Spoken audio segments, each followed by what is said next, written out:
50 ans que ça dure, l'unité nationale entre les filles et fils du Cameroun. Près d'un demi-siècle que les forces de défense et de sécurité et les populations camerounaises conjuguent ensemble pour le bien-être de notre mère patrie. Seulement depuis quelque temps, cette cohésion nationale est mise à mal du fait de certaines dérives sociales et conflits socio-culturels, à l'instar de la montée en puissance du tribalisme.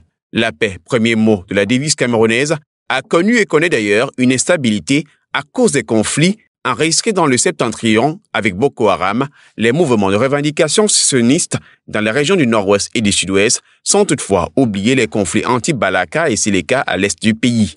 Plus encore, les récents dérapages entre forces de défense et de sécurité et population. C'est donc fort de ce constat et au regard de la célébration du cinquantenaire de l'État unitaire du Cameroun que le chef de l'État, son Excellence Paul Biya, a opté pour ce thème.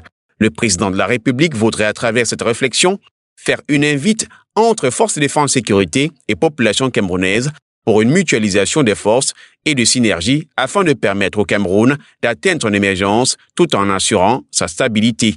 En effet, qu'il soit personnel, militaire ou civil, nous sommes filles et filles d'une même mère, le Cameroun. Le Cameroun a perdu des fils ces derniers temps et continue d'en perdre dans les régions anglophones. Il n'est plus acceptable qu'une autre mare de sang coule encore.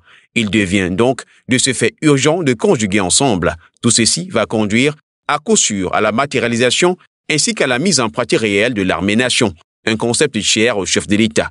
En célébrant le 50e anniversaire de la fête de l'unité sous le thème « Forces de défense et de sécurité au service du peuple pour la préservation de la paix sociale et de la cohésion nationale, gage de l'émergence du Cameroun », le peuple camerounais, uni dans sa diversité culturelle et ethnique, se doit, au nom de l'intérêt général et de la souveraineté nationale, bâtir une nation prospère en mémoire de nos prédécesseurs qui nous ont fait un legs de cette unité nationale.